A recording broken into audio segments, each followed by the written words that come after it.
한 몇 달 만에 처음으로 말씀을 전하는 것 같습니다. 성경에는 죽음 이후에 천국과 지옥이라는 영원한 두 세계가 있다고 말씀을 합니다. 평생을 아무리 부자로 살고 건강하게 100세를 누려도 죽어서 만약에 천국에 가지 못한다면 차라리 짐승으로 살다가 죽는 것보다 못합니다. 왜냐하면 지옥에는 가서 죽고 싶어도 죽을 수가 없습니다. 지옥은 어떤 곳이냐? 영원한 불 속에서 갖가지 형벌의 고통을 받으면서 영원히 저주를 받는 곳이 바로 지옥이기 때문입니다. 대부분의 하나님을 믿는 자들은 당연히 천국에 갈 것이라 믿고 있습니다. 그런데 성경은 그렇게 쉽게 생각하면 큰 낭패를 당할 수 있다고 경고하고 있습니다. 예수님께서 나더러 주여 주여 하는 자마다 다 천국에 들어갈 것이 아니요 내 아버지 뜻대로 행하는 자라야 들어갈 것이니라고 했습니다. 또 누가복음 13장 23절에 보면 어떤 사람이 예수님에게 주여 구원을 받는 자가 적으니까 그렇게 물었습니다. 그러니까 예수님 말씀하시기를 좁은 문으로 들어가기를 힘쓰라. 들어가기를 구하여도 못하는 자가 많으리라. 킹 제임스 번역 성경에 보면 못하는 자가 많으리라 하는 이 말을 들어가지 못하리라 그렇게 번역하고 있습니다. 천국에 들어가기를 구하여도, 구한다는 것은 열망하다, 추구하다 그런 뜻입니다. 천국에 들어가기를 열망하고 추구하고 그렇게 해도 들어가지 못한다.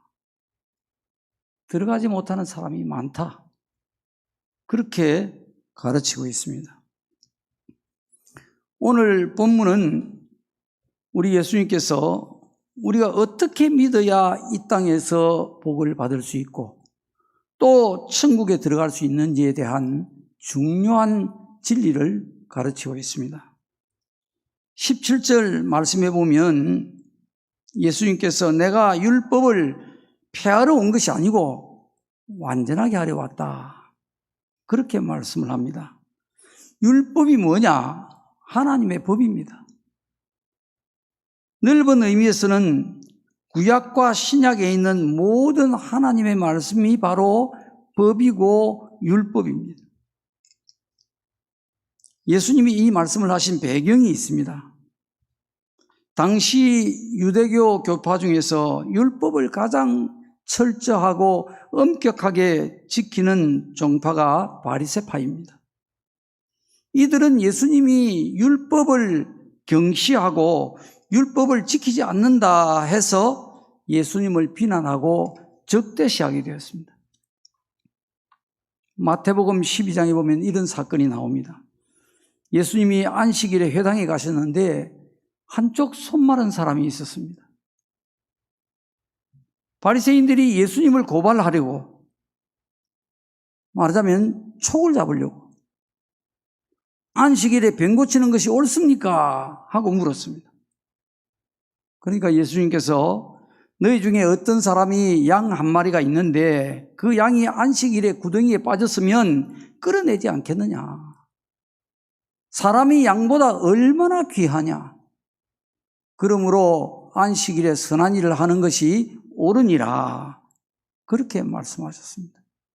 그리고는 그 병자에게 손을 내밀라 말씀하시고 병자가 손을 내밀 때에 즉시 그 손이 회복되어졌습니다. 그러자 바리새인들이 나가서 어떻게 해서 예수님을 죽일까 의논했다고 합니다. 참 기가 막힌 일이죠. 바리새인들은 하나님의 법을 가장 철저히 지키고 가장 열심히 섬기는 자라고 자부하는 사람들입니다. 이들이 예수님을 어떻게 죽일까 의논했다. 하나님을 잘 섬기는 사람들이 어찌 이런 악한 생각을 할 수가 있습니까? 이들의 문제가 무엇입니까? 이들은 하나님을 거룩하게 예배하고 가장 경건한 모습으로 하나님을 섬기는 사람들입니다. 그런데 그들의 삶은 신앙과 전혀 다른 모습으로 신앙이 없는 사람도 하지 않을 그런 이중적인 생활을 하고 있는 것입니다. 신앙이 나무라고 한다면 삶은 그 나무의 열매입니다. 올바른 신앙은 그 신앙에 합당한 열매가 반드시 열려야 되는 것입니다. 우리는 이 바리새인들의 모습에서 두 가지 교훈을 깨달을 수가 있습니다. 첫째는 사람은 참 악한 존재구나 하는 것입니다. 하나님을 잘 믿는다는데도 이런 악한 생각을 하는 것을 볼 때에 인간은 참 악한 존재구나. 예레미야 17장 9절에 보면 만물보다 심히 거짓되고 부패한 것이 마음이니 누가 능히 이를 알리오마는 나 여호와는 심장을 살피며 폐부를 시험하고 각각 그의 행위와 행실대로 보응하나니 했습니다. 사람의 마음은 이 세상 모든 만물보다도 거짓되고 심히 부패했다는 것입니다. 그래서 사람 속을 알 수가 없습니다. 무슨 생각을 하고 있는지, 어디서 누구하고 무슨 말을 하고 있는지 아무도 알 수가 없습니다. 그러나 하나님은 그 사람의 마음을 다 살피고 알고 계신다는 것입니다. 그래서 그 사람이 하는 행위대로 행실대로 심판하신다는 것입니다. 사람이 왜 이렇게 만물보다도 심히 거짓되고 부패하고 악한 존재가 되고 말았을까요? 그것은 인간의 조상 아담과 하와가 선악과를 범한 이후로 사람 속에 마귀 사단이 들어와 버리고 죄가 들어와 버렸기 때문입니다. 사람 속에는 이런 아주 잔인한 악한 성품이 있다는 것을 알고 여러분 자신 마음속에서 악이 나오지 않도록 항상 조심할 수 있기를 바랍니다. 자, 두 번째는 내가 옳다고 생각하는 것이 얼마나 잘못될 수 있는지를 깨닫게 합니다. 이들은 지금 예수님이 지금 아주 잘못하고 있다고 생각합니다. 예수님을 당연히 죽여야 되겠다고 생각하는 것입니다. 그런데 그게 얼마나 잘못된 생각입니까? 그렇기 때문에 사람은 생각도 더디하고 말도 더디하고 정말 겸손해야 되는 것입니다. 내가 옳다고 당연히 여기는 그것이 나중에 알고 보면 얼마든지 잘못될 수가 있다는 것입니다. 예수님이 바리새인들에게 하신 말씀을 들어보면 하나도 틀린 데가 없습니다. 건강한 신앙과 양심이라면 예수님 말씀에 고개를 끄덕이고 수긍해야 합니다. 그리고 손마른 자가 예수님 말씀 한마디에 즉시 회복되는 이런 기적을 봤으면 마땅히 놀라야 합니다. 우와, 어찌 이런 일이 있을 수가 있느냐. 이건 신의 능력이 아니면 이런 일이 있을 수가 없다. 야, 저 사람 대단한 사람이구나. 저 사람 하는 말이 정말 옳겠구나. 이렇게 생각해야 된다는 것입니다. 그런데 오히려 예수님을 죽이려고 의논했다는 것입니다. 이것은 사람의 마음이 아닙니다. 마귀가 주는 마음입니다.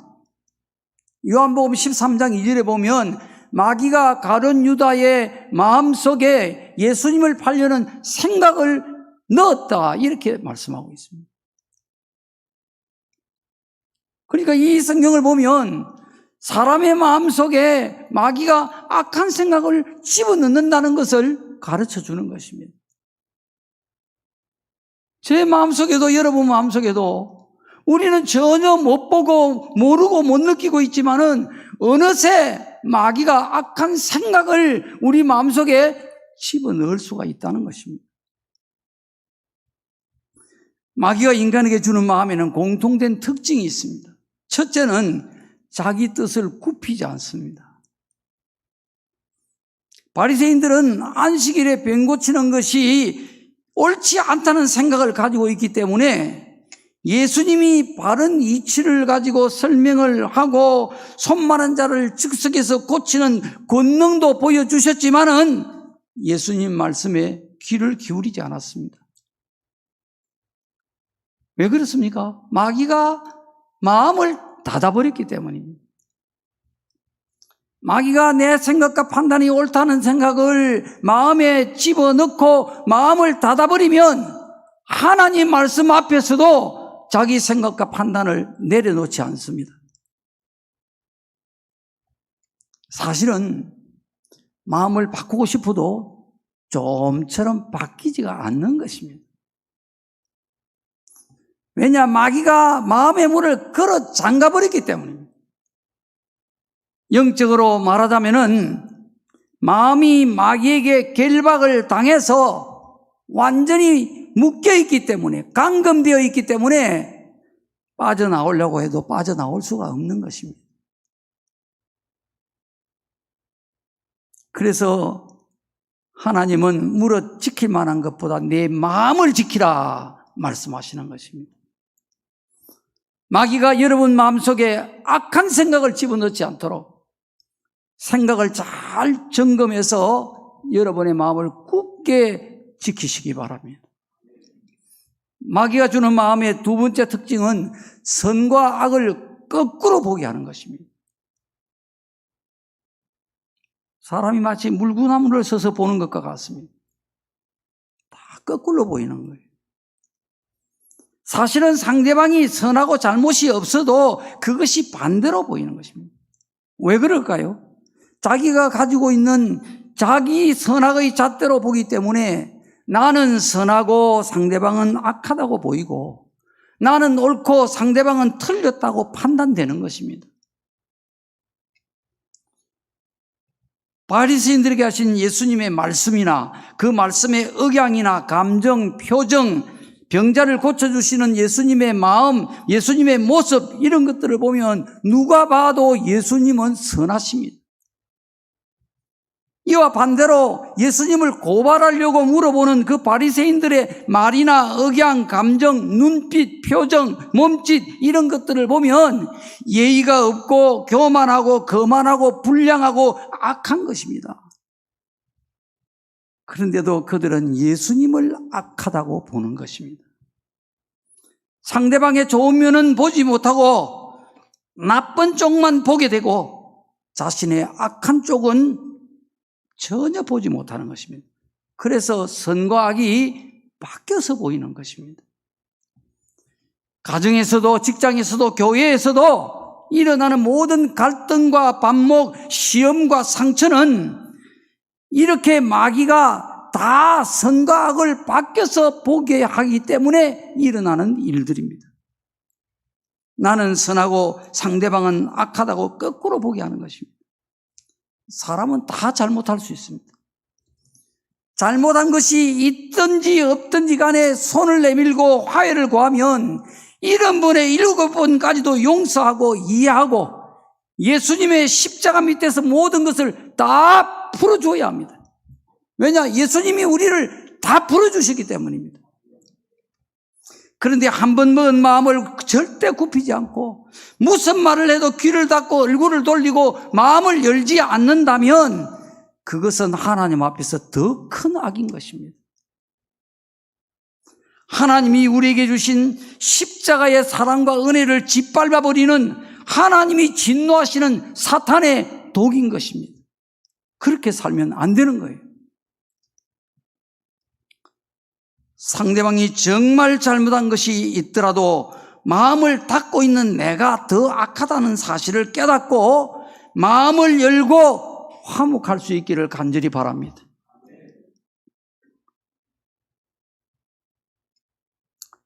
자, 그 다음에 마귀가 주는 마음의 세 번째 특징이 있습니다.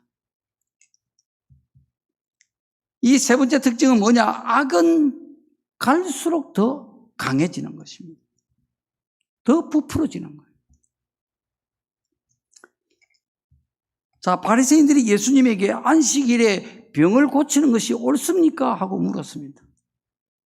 이렇게 물은 것은 예수님을 흠을 잡아가지고 고발하려고 물은 거예요. 단순히 고발하려고. 그런데 예수님이 설명하시는 말씀을 듣고 또 예수님이 병자를 고치시는 그 이적을 보고 나서는 달라집니다. 그들이 일제히 바깥으로 나가서 예수님을 죽이려고 의논을 하는 것입니다. 악한 마음은 빨리 끄지 않으면 순식간에 큰 불이 되고 맙니다. 우리의 경험을 봐도 그렇습니다. 처음에는 마음에 불만이 일어납니다. 이건 작은 불씨에 불과합니다. 이 불씨에서 얼마 있으면 불길이 일어나고 나중에는 이 불길이 사방으로 막 번져나갑니다. 점점 커지는 것입니다. 아주 빠른 속도로 커지는 거예요. 이게 악의 특징이에요. 알고 보면 잘못한 것이 아닌데도 이럴 수가 있느냐 저럴 수가 있느냐고 이 사람에게서 저 사람에게로 또 다른 사람에게로 불평과 불만의 불이 막 옮겨 붙는 것입니다. 생각보다 빨리 옮겨 붙습니다. 독이 온몸에 퍼지듯이 악이 여러 사람에게 퍼져서 주님의 몸인 교회가 멍이 들고 살점이 뚝뚝 떨어져 나가는 것입니다. 주님의 몸에서 피가 철철 흐르는 것입니다. 여러분, 우리는 모르지만 주님 마음은 얼마나 아프겠습니까? 우리가 이유가 무엇이든지 간에 어떤 타당한 이유가 있다 할지라도 그렇게 해서는 되겠습니까? 주님 마음을 아프게 했어야 되겠습니까?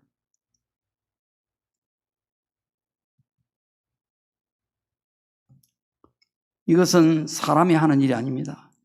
마귀가 교회를 무너뜨리려고 하는 영적 싸움인 줄 알고 내 마음과 생각이 하나님께 속한 것인지 마귀에게 속한 것인지 잘 분별해서 마귀에게 절대 속지 않고 진리의 빛을 따라만 가는 성도들이 되시기를 축복합니다. 바리새인들은 예수님이 율법을 파괴하고 유대교의 전통을 깨뜨리는 이단자라고 생각했습니다. 그래서 예수님이 오늘 제자들에게 내가 율법이나 선지자를 폐하러 온 것이 아니고 오히려 완전하게 하려고 왔다, 그렇게 말씀하신 것입니다. 여기에 완전하게라고 하는 말은 원어의 뜻이 가득하게 하다, 성취하다, 그런 뜻입니다. 종합해서 해석을 하자 치면은 예수님이 율법을 완전히 성취하러 왔다, 그 말씀입니다. 자, 그러면 왜 예수님이 율법을 성취하기 위해서 이 땅에 오셔야만 했을까요? 하나님이 사람으로 왜 이 땅에 아기로 그렇게 태어나야만 했단 말이에요. 그 이유를 갈라디아서 3장 10절에서 발견할 수 있습니다. 무릇 율법 행위에 속한 자들은 저주 아래에 있나니 기록된 바 누구든지 율법책에 기록된 대로 모든 일을 항상 행하지 아니하는 자는 저주 아래에 있는 자라 하였음이라. 모든 일을 항상 율법대로 행하지 아니하는 자는 저주 아래에 있다는 것입니다. 여러분, 우리 중에 누가 모든 일을 항상 율법대로 행할 수가 있겠습니까, 여러분? 못합니다. 우리 안에는 두 개의 법이 있다고 그랬어요. 사망의 법이 있고 생명의 법이 있는 거예요. 하나님 믿는 사람들은. 하나님을 안 믿는 사람들은 사망의 법밖에 없어요. 하나의 법밖에 없어요. 그러나 성령을 모신 믿는 자들은 생명의 법이 있고 이 사망의 법도 안 떠나고 있는 것입니다. 이 법이 항상 이 생명의 법을 이기려고 싸우는 것입니다. 우리 안에서. 이걸 신약 성경에서는 불순종의 영이라 그렇게 말씀을 하는 거예요. 우리 안에는 불순종의 영이 있습니다. 그게 사단의 영이 마귀입니다. 그래서 인간은 기회만 되어지면 자꾸 하나님의 말씀에 불순종을 하게 되는 것입니다. 바울이 탄식하지요. 자기는 선을 행하고 싶은데 정말 그렇게 원하는 선은 행해지지 아니하고 원하지 않는 악이 저절로 행해진다는 것입니다. 그러면서 탄식하는 거예요. 나는 공고한 자라다. 이 사망의 몸에서 누가 나를 건져내랴. 이게 인간의 본질이기 때문에 인간은 절대로 율법을 완전하게 행할 수가 없는 것입니다. 그러므로 모든 사람은 다 저주 아래에 있는 것입니다. 저도 저주 아래에 있고 여러분도 저주 아래에 있는 것입니다. 아무도 율법을 모든 일에 완전하게 행할 수가 없기 때문에 이게 우리의 영적인 현실이란 말이에요.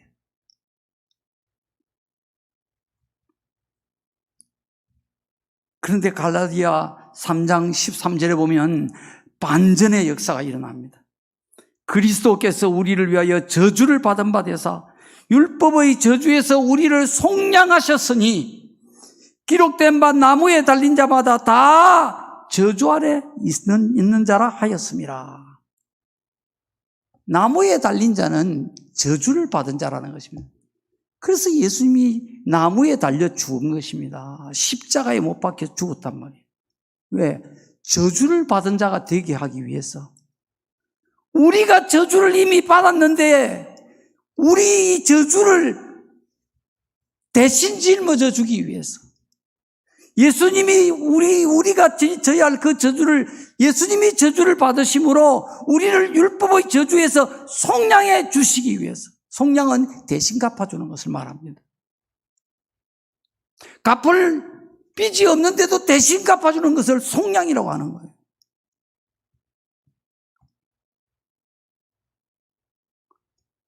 예수님이 십자가에서 우리를 대신하여 저주를 받으심으로 우리를 율법의 저주에서 벗어나게 하기 위해서 이 땅에 오셔야만 했다는 것입니다.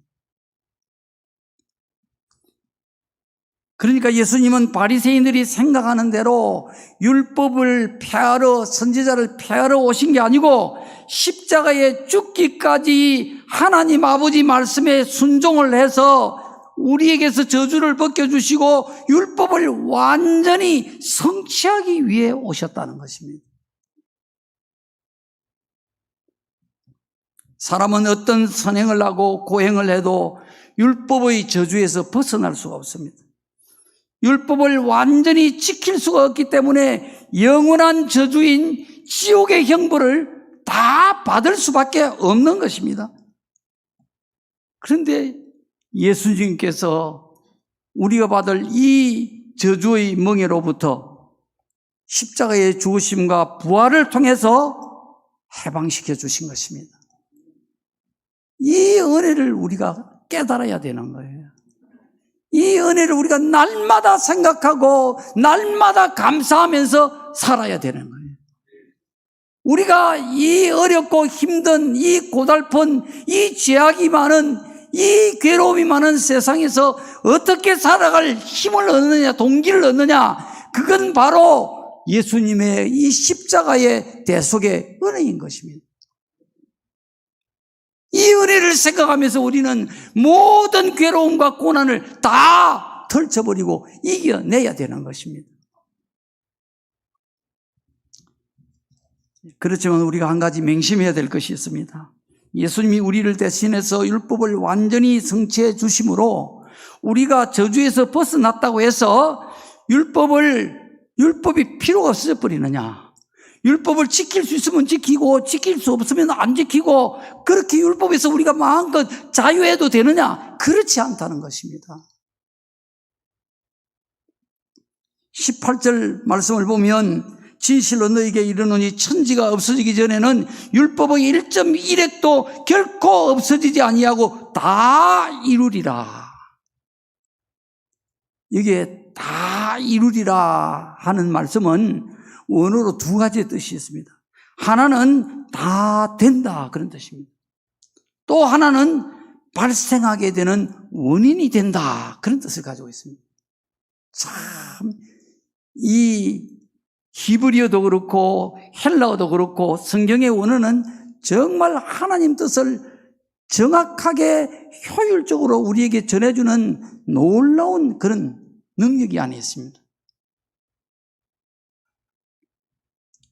이 단어 다 이루리라고 하는 이 단어 속에 다 된다, 발생하게 되는 원인이 된다, 이런 뜻이 그 속에 있다는 것입니다. 원어의 뜻이.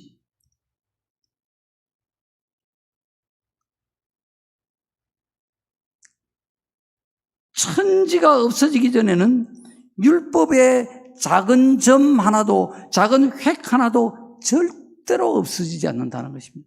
율법은 항상 그대로 살아있다는 것입니다. 왜냐? 율법은 선과 악, 옳고 그름에 대한 하나님의 영원한 잣대입니다. 이 변하지 않는 거예요. 하나님은 이 잣대를 가지고 인간의 모든 선과 악과 옳고 그름을 판단하시는 것입니다.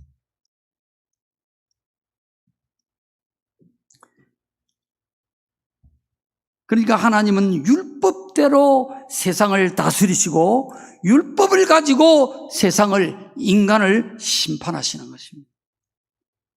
그러니까 인간의 삶은 하나님의 율법대로, 하나님의 말씀에 기록된 그대로 다 된다는 것입니다. 복이 오기도 하고 재앙이 오기도 하는 것은 삶이 하나님의 말씀대로 다 되기 때문에 그렇습니다. 하나님 말씀이 바로 복과 재앙이 발생하게 되는 원인이 된다 이 말입니다. 그렇기 때문에 우리가 인생을 살아가는 데 있어서 가장 중요한 것은 돈보다도 세상 명예 권세보다도 하나님의 말씀이 제일 중요한 것이에요. 왜냐? 우리의 인생을 좌우하는 것이 바로 하나님의 말씀입니다. 여러분이 잘 되는 것도 못 되는 것도, 복도 저주도, 성공도 실패도 결국은 하나님 말씀이 결판내는 거예요. 내가 하나님 말씀을 어떻게 살았느냐에 따라서 하나님은 심판하시는 것입니다. 그대로 되게 하는 것입니다. 다 이루어지는 것입니다. 말씀대로. 우리의 모든 삶의 원인이 되어버리는 것입니다. 그래서 하나님 말씀을 귀하게 여기고 두렵게 여겨야 됩니다. 하나님 말씀을 잘 듣는 것이 복이고 하나님 말씀을 잘 지키는 것이 복인 줄을 아셔야 됩니다. 우리의 모든 삶이 하나님 말씀대로 율법대로 다 이루어지기 때문에 그렇습니다. 자, 이처럼 하나님의 말씀이 성도들의 삶을 좌우하는 결정적인 원인이기 때문에 오늘 19절 말씀을 보면 주의 종이 하나님 말씀을 어떻게 전해야 하는지 엄하게 강조하고 있습니다. 19절 말씀 한번 보십시오, 여러분. 그러므로 누구든지 이 계명 중에, 계명은 율법 하나님 말씀을 말하거든요. 지극히 작은 것 하나라도 버리고 또 그같이 사람을 가르치는 자는 천국에서 지극히 작다 일컬음을 받을 것이요, 누구든지 이를 행하며 가르치는 자는 천국에서 크다 일컬음을 받으리라. 주의 종에게 하시는 말씀이에요. 말씀 중에 지극히 작은 것 하나라도 빼버리고 가르치는 자는 천국에 가면 지극히 작은 자로,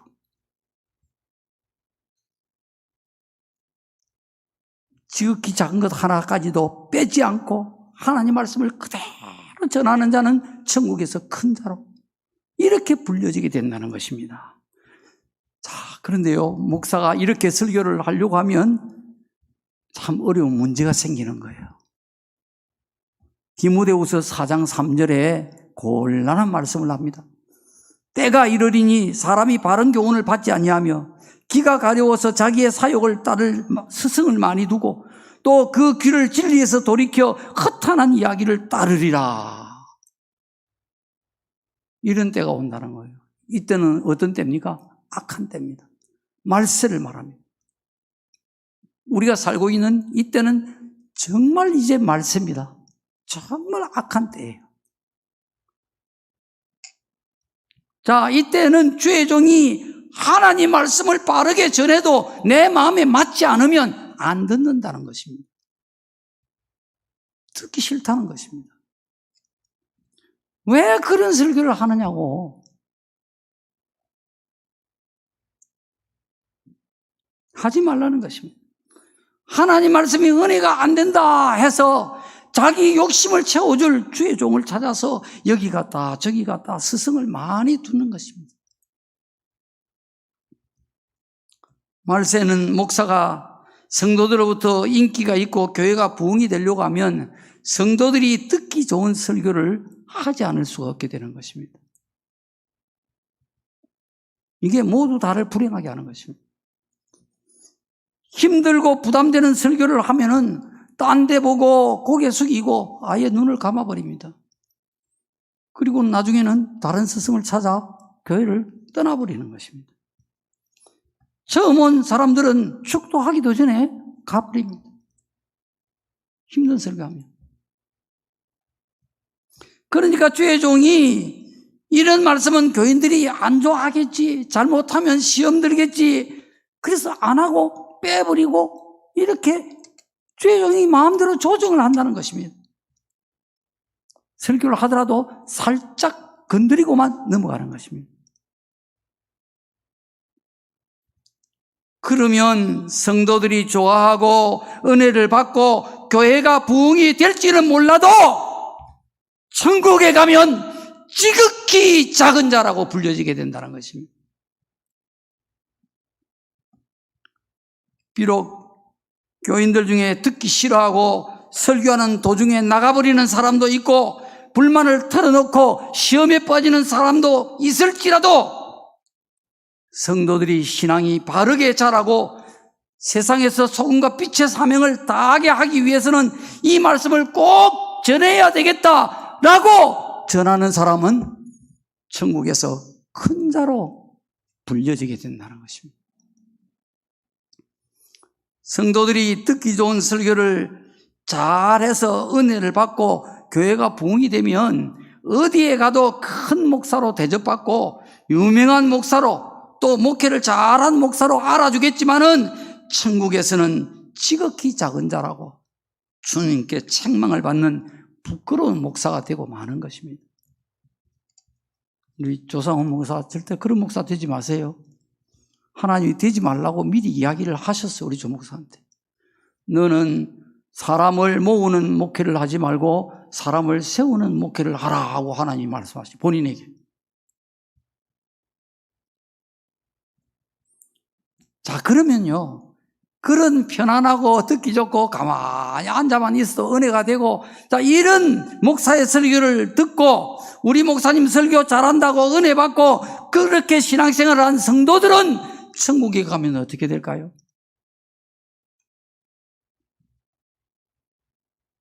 여러분 한번 생각해 보십시오. 아시겠죠? 그런 말씀을 좋아하고 그런 말씀 듣고 그래서 은혜 받고 이래가지고 신앙생활 하다가 때가 되어 죽으면 천국 가면 내가 어떻게 될까? 야, 작은 자 되겠구나. 지극히 작은 자가 되겠구나. 이걸 여러분 깨달으셔야 됩니다. 그러면 여러분은 목사가 여러분에게 어떤 설교하기를 원하십니까?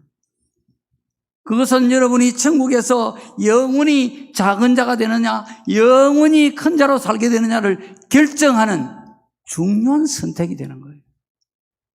여러분이 선택하셔야 돼요.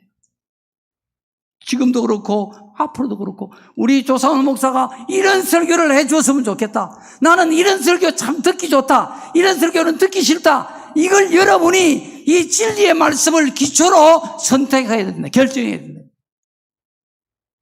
그냥 여러분 기분대로 하면 안 돼요. 여러분 취향대로 하면 안 되는 거예요. 목사가 전하는 말씀이 비록 무거운 짐이 되고 가시가 되고 예리한 칼과 같이 내 마음을 도려내는 날카로운 말씀이라 할지라도 그것이 하나님의 말씀이면 하나도 가리지 않고 겸손하게 아멘, 아멘으로 받아서 은혜를 받는 성도들이 되시기를 눈물로 축원합니다. 우리가 천국에서 지극히 작은 자가 되느냐 큰 자가 되느냐 하는 것은 우리의 영혼을 결정하는 아주 중요한 일입니다. 하지만 20절을 말씀에는 그보다 더 중요한 우리가 천국에 들어가느냐 못 들어가느냐에 대한 영생과 영멸의 문제를 예수님이 가르쳐주고 있습니다. 내가 너에게 이르노니 너희 의가 서기관과 바리새인보다 더 낫지 못하면 결코 천국에 들어가지 못하리라. 들어가지 말라는 말입니까? 제발 좀 들어가야 된다, 들어가거라 이 말입니까? 예수님 말씀이. 제발 들어가야 된다는 거 아닙니까?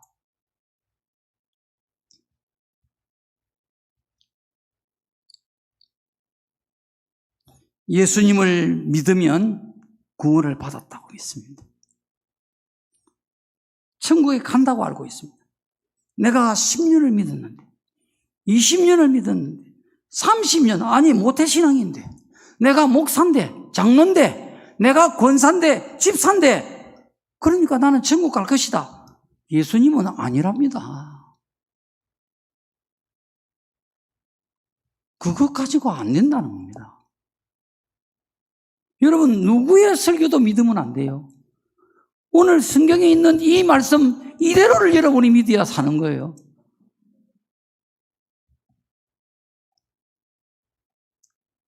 너희의 의가 서기관과 바리새인의 의보다 낫지 아니하면 결단코 천국에 들어가지 못하리라. 이게 진리입니다, 여러분. 몇십 년 믿은 게 문제가 아닙니다, 여러분. 목사 문제 아닙니다, 여러분. 장로 안 됩니다. 권사 안 됩니다, 여러분. 바리새인과 서기관의 의보다도 여러분의 의가 더 나아야만 천국에 들어갈 수가 있다는 것입니다. 자, 그러면 여러분 의가 뭡니까? 의가 뭔지 이사야서 51장 7절에 정확하게 가르쳐주고 있습니다. 의를 아는 자들아, 마음에 내 율법이 있는 백성들아, 너희는 나를 듣고 사람들의 해방을 두려워 말라. 사람의 비방에 놀라지 말라. 이 말씀을 보면 의는 바로 하나님의 율법, 하나님의 말씀이 바로 의입니다. 그러면 너희의 의는 어떤 것입니까? 너희의 의는 우리가 하나님의 말씀을 따라서 생각하고 말하고 하나님 말씀대로 사는 것, 그것이 우리의 의입니다. 이 우리의 의가 하나님 말씀대로 사는 우리의 삶의 모습이 서기관과 바리새인보다 나아야만 천국에 들어갈 수 있다, 이 말입니다. 로마서 2장 13절에 이렇게 말씀을 합니다. 하나님 앞에서는 율법을 듣는 자가 의인이 아니요 오직 율법을 행하는 자라야 의롭다 하심을 얻으리니라고 했어요. 하나님 말씀대로 행하고 살아야 의롭다 하심을 얻는다는 것입니다. 자, 이러면요 심각한 문제가 생기는 것입니다. 에베소서 2장 8절에는 이렇게 말씀하지 않습니다. 너희는 그 은혜에 의하여 믿음으로 말미암아 구원을 받았으니 이것은 너희에게서 난 것이 아니요 하나님의 선물이라. 행위에서 난 것이 아니니 이는 누구든지 자랑치 못하게 함이니라. 우리가 행위에서 나온 게 아니라는 거예요. 구원이 믿음에 의해서 하나님의 선물로 받아서 구원을 얻었다는 것입니다. 그런데 오늘 성경은 율법을 행하는 자라야 의롭다 인정을 받고 그 의로움이 서기관과 바리새인의 의보다도 나아야만 천국에 들어갈 수 있다고 하니까 이거 우리가 어떻게 믿어야 천국에 들어가는지 혼란이 올 수밖에 없는 겁니다. 이 혼란스러울 수 있는 문제를 설명해 드리면 이렇습니다. 로마서 3장 20절에 보면 율법의 행위로 그의 앞에 의롭다 하심을 얻을 육체가 없나니 율법으로는 죄를 깨닫느니라 했어요. 율법의 행위로는 아무도 하나님 앞에서 의롭다 하심을 얻을 육체가 없다는 것입니다. 율법은 우리를 의롭게 만들어주는, 완전히 우리를 의롭게 하는 게 율법의 목적이 아니고 죄를 깨닫게 하는 것이 율법의 목적이라는 거예요. 그러면서 로마서 3장 28절과 31절에 이어서 이렇게 설명을 해주고 있습니다. 사람이 의롭다 하심을 얻는 것은 율법의 행위에 있지 않고 믿음으로 되는 줄 우리가 인정하노라, 안다는 것입니다. 우리가 의롭게 되는 게 율법의 행위로 되는 게 아니고 하나님을 믿고 예수 그리스도의 십자가의 대속의 은혜를 믿음으로 구원을 얻게 된다는 이 사실을 우리가 인정한다는 것입니다. 그런즉 우리가 믿음으로 말미암아 율법을 폐하느뇨 그럴 수 없느니라 도리어 율법을 굳게 세우느니라고 했어요. 자, 이 말씀을 우리가 잘 이해를 해봐야 됩니다. 율법을 행함으로 구원을 받는 것은 아니고 믿음으로 구원을 받는 것이지만은 율법은 필요 없는 것이 되느냐? 그렇지 않다는 것입니다. 하나님을 믿으면 율법을, 하나님의 말씀을 더 굳게 세우게 된다는 것입니다. 율법으로 구원을 얻는 건 아니지만, 율법으로 의롭게 되는 건 아니지만, 우리가 하나님을 믿으면 이 율법을 더 굳게 세워서 의로워진다는 것입니다. 자, 왜 그러냐? 하나님이 우리를 얼마나 사랑하셔서 우리를 죄에서 구원해 주시려고, 지옥에 안 가고 천국에서 영원히 하나님과 같이 살게 하시려고 하나님이 사람의 몸을 입고 이 땅에 오셔서 우리 죄를 대신 갚아주기 위해 속죄의 제물 하나님의 어린 양이 되어서 십자가에 못 박혀 죽으시고 부활하셨다는 것입니다. 이 크고 놀라운 사랑을 알고 믿으면 우리가 하나님의 말씀을 이래서 못 믿겠다, 이래서 못하겠다, 저래서 못하겠다 거역할 수가 있겠느냐는 것입니다. 우리를 죄에서 구원하기 위해서 하나님이 사람으로 오셔서 자기 목숨을 버리셨는데 그 사랑과 그 은혜를 안다면은 우리 목숨까지도 하나님을 위해서라면은 드려야 될 것이 아니냐 이 말입니다. 하나님이 목숨을 주셨는데 우리가 왜 목숨을 못 드리냐 말이에요. 당연히 드려야 될 거 아니냐 이 말입니다. 착하고 선한 마음과 양심이라면은 하나님의 말씀이 이렇게 하라, 이렇게 하지 마라 그러면은 1초도 서슴없이 순종해야 되지 않겠느냐는 것입니다. 그러므로 우리가 하나님을 믿는다면은 저주가 무서워서 혹은 복을 받기 위해서 하나님 말씀의 율법에 순종하는 것이 아니고 하나님의 그 사랑과 은혜를 갚을 길이 없어서 자원해서 기꺼이 우러나와서 하나님 말씀대로 행하는 순종의 열매가 저절로 마땅히 맺히게 된다는 것입니다.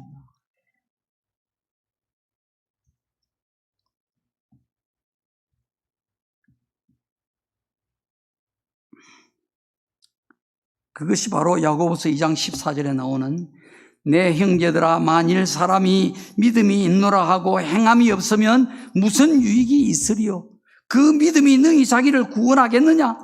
행함이 없는 믿음은 그 자체가 죽은 것이라. 죽었다는 거예요. 이름은 살았으나 모양은 살았으나 실제는 죽은 믿음이다. 행함이 없으면. 예수님께서 오늘 본문에 너희 의가 서기관과 바리새인의 의보다 더 낫지 아니하면 결단코 천국에 들어갈 수 없느니라라는 이 말씀도 그 가운데 담겨져 있는 뜻은 바로 너희가 믿는다 하면서 실제로 행함이 없으면 죽은 믿음이다. 그 믿음이 너를 구원하겠느냐? 천국에 들어갈 수 있겠느냐? 못 들어가느니라, 그 말씀입니다. 물론 서기관과 바리새인들은 율법을 철저히 지켰습니다. 행했어요, 그들이. 행함이 없는 게 아니라 행함이 있었단 말이에요. 그들은 안식일을 철저히 지켰고 하나님께 11조를 드렸고 금식했고 기도했고 구제를 하고 선행을 했습니다. 종교적인 율법을 철저히 지켰습니다. 그런데 그들의 삶에는 율법이 온데간데가 없었습니다. 종교에는 율법이 행해지고 있는데 그들의 삶에는 율법이 없는 거예요. 그들의 삶 속에서는 다른 사람을 미워하고 시기하고 분쟁하고 비판하고 뒤에서 흠담하고 눈을 흘기고 수군거리고 예수님을 죽이려고 모의를 하고 율법과는 전혀 다른 삶을 살았던 것입니다. 겉으로는 의로워 보였지만은 마음은 악이 가득한 자였습니다. 그래서 예수님이 바리새인들을 향해서 독사의 자식들아 너희는 회칠한 무덤과 같다 하고 책망하신 겁니다. 무덤이 회칠을 해놔놓으니까 겉으로는 하얗게 깨끗하게 멋있게 보인단 말이에요. 그러나 그 안에는 시체가 썩어서 구더기가 부글거리고 있다 이 말입니다. 이게 바리새인들의 의란 말이에요. 이게. 이렇게 살아서는 천국에 결단코 못 들어간다는 거예요. 회칠로서는 못 간다는 것입니다. 겉모양으로는 못 간다는 것입니다.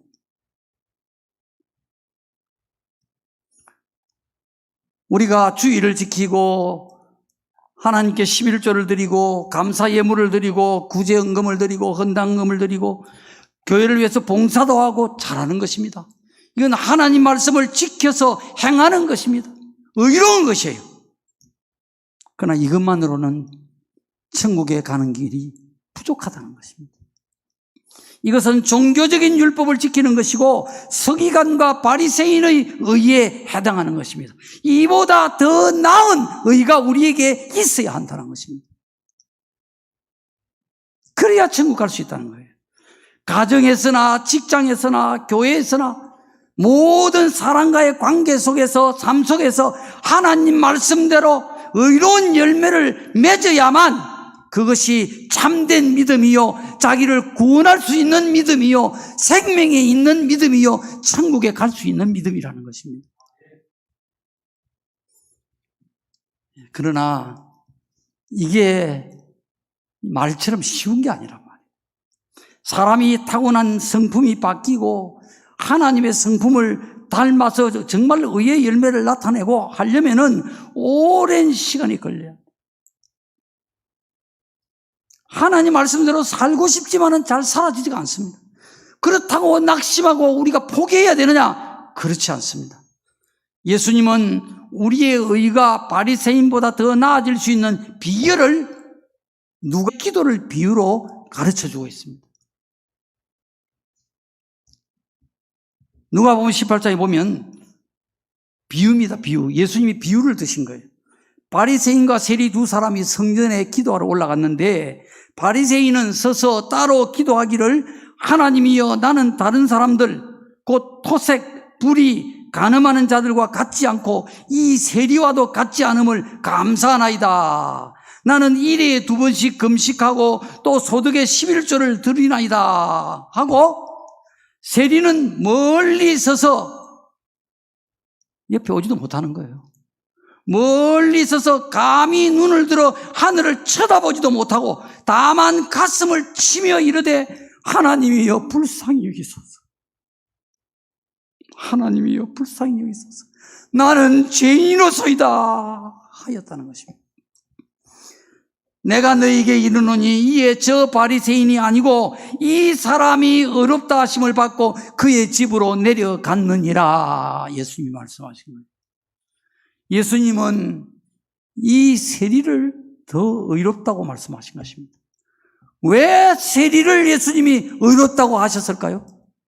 이 세리와 바리새인의 기도에는 어떤 차이가 있습니까? 그걸 봐야 되는 거예요. 바리새인은 다른 사람의 죄와 잘못을 보았고 자기의 잘하는 것, 자기의 의로운 것을 또박또박 본 거예요. 그걸 하나님 앞에 기도한 거예요. 근데 이 세리는 자기의 죄와 허물을 보았고 가슴을 치며 아파했습니다. 이게 두 사람의 의의 차이입니다. 바리새인처럼 하나님 보시기에 의롭지 못한 사람은, 사람이 보기에는 의로울 수 있는데 하나님 보시기에 의롭지 못한 사람은 남의 허물은 잘 보고 자기 허물은 못 보는 거예요. 그러나 세리처럼 하나님 보시기에 의로운 사람은 남의 허물은 입을 닫고 자기 허물만 밝게 보고 가슴을 치며 아파하는 것입니다. 자기의 부족함과 자기의 그 결핍 때문에, 자기의 모순 때문에 가슴을 치면서 괴로워하는 것입니다. 내가 왜 이렇게밖에 살지 못하나? 내가 왜 더 하나님처럼 온전하게 삶을 살지 못하나? 이것 때문에 괴로워한다는 것입니다.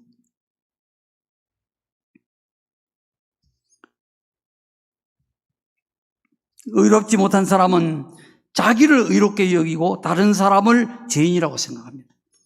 그러나 의로운 사람은 자기를 죄인이라 여기고 다른 사람을 판단하지 않습니다. 하나님 말씀이 살아있고 아름다운 교회는 자기를 부족한 줄 알고 죄인이라 여기는 겸손한 성도들이, 그런 성도들이 중직자가 되고 일꾼이 되어서 섬기는 교회가 아름다운 교회예요. 그런 교회가 참된 교회예요. 바로 주님의 교회입니다. 이런 모습들을 보면서 믿음이 어린 신자들은 저절로 본을 보고 같이 아름답게 자라가게 되는 것입니다. 그러니까 이 중직자들의 믿음 생활이 얼마나 중요한지 모르는 거예요. 그런 성도들은요, 다 모습이 다 다른 거예요. 하나님 말씀을 듣는 자세가 다르고 찬송을 부르는 모습이 다르고 은혜를 받는 강도가 다릅니다. 예배당에 들어오는 모습도 다르고 예배당을 나가는 모습도 다르고 성도 간에 인사하는 모습도 다르고 주의 종에게 인사하는 모습도 다르고 교회를 섬기며 봉사하는 모습도 다 다릅니다. 신앙의 삶의 인격에 하나님의 말씀이 묻어나고 예수님의 향기가 품어 나오는 것입니다. 사람이기 때문에, 육체를 가지기 때문에 부족한 것이 많이 있지만은 그럼에도 항상 자기를 예수님의 피로 용서받은 죄인인 줄 알고 주님의 마음을 닮아가려고 자기를 낮추고 스스로 아파하는 그런 성도들이 천국에 들어갈 수 있는 의로운 자인 것입니다. 성경이 말하는 믿음으로 구원을 받는 자들인 것입니다. 신앙과 삶은 결코 둘이 아니고 하나입니다. 하나님을 믿는다면은 믿음에 합당한 열매가 있어야 합니다. 마귀는 우리 마음과 생각 속에 들어와서 열매를 맺지 못하도록 성도들과 교회를 회방하는 이 영적 싸움이 날마다 내 안에서 일어나고 있다는 이 사실을 기억하고 각자의 마음을 잘 지키시기를 바랍니다. 하나님의 말씀은 세상 끝날까지 1.1획도 변하지 아니하고 우리의 삶 속에서 그대로 이루어진다는 이 진리를 믿고 하나님 말씀에 목숨을 걸고 순종하시기 바랍니다. 여러분이 이 말씀을 정말 목숨처럼 붙들고 순종하시면은 순종하는 자에게 반드시 하나님이 복을 주실 줄로 믿습니다. 내가 듣기에 싫든 좋든 우리는 하나님 말씀을 선택할 권리가 없습니다. 강단에서 선포되는 하나님의 말씀은 쓰든 달든 무슨 말씀이든지 간에 다 겸손히 아멘으로 받아서 그 말씀대로 행함으로 하나님께 의롭다 하심을 인정받고 천국에 천사들의 환영을 받고 축하를 받으면서 당당히 들어갈 뿐만 아니고 천국에서 지극히 큰 자로 인정을 받고 영원히 복락을 누리는 성도들이 되시기를 주님의 이름으로 축복합니다.